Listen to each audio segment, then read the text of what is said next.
It's so good to be back again, and I want to say Merry Christmas because it's almost Christmas time, or it's Christmas time, it's almost Christmas.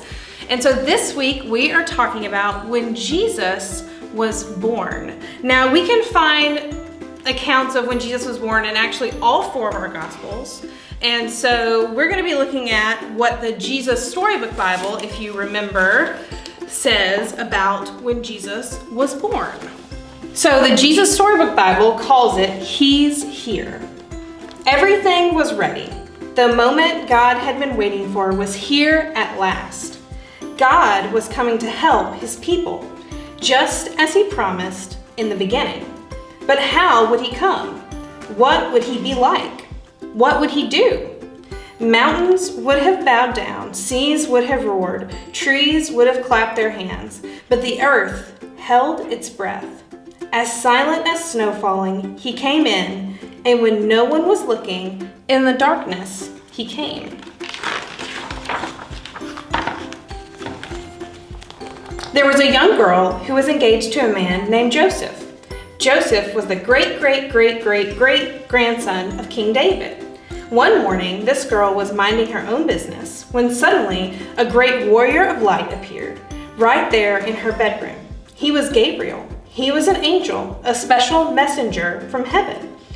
When she saw the tall, shining man standing there, Mary was frightened.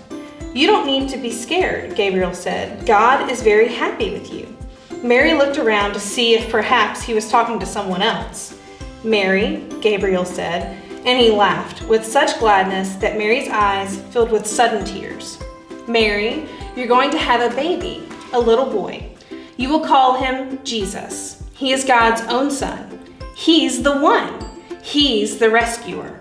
The God who flung planets into space and kept them whirling around and around. The God who made the universe with just a word. The one who could do anything at all was making himself small and coming down as a baby." Wait, God was sending a baby to rescue the world? But it's too wonderful, Mary said, and felt her heart beating hard. "How can it be true? Is anything too wonderful for God?" Gabriel asked. So Mary trusted God more than her eyes could see, and she believed. "I am God's servant," she said.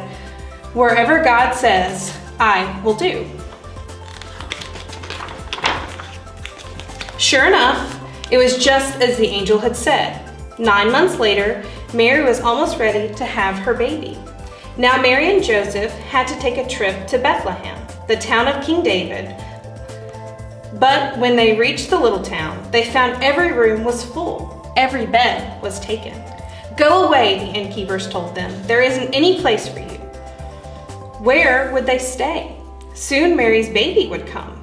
They couldn't find anywhere except an old tumble-down stable. So they stayed where the cows and the donkeys and the horses stayed. And there in the stable, among the chickens and the donkeys and the cows, in the quiet of the night, God gave the world His wonderful gift. The baby that would change the world was born, His baby son. Mary and Joseph wrapped Him up to keep Him warm. They made a soft bed of straw and used the animal's feeding trough as his cradle. And they gazed in wonder at God's great gift, wrapped in swaddling clothes and lying in a manger. Mary and Joseph named Him Jesus, Emmanuel, which means God has come to live with us, because of course He had. So, the point of our story today is that Jesus came to bring us life. The birth of Jesus was good news. Jesus was no ordinary baby. He was God's Son, sent to earth from heaven. Jesus came into the world as a human to bring us life. He brought light into darkness and showed us what God is like.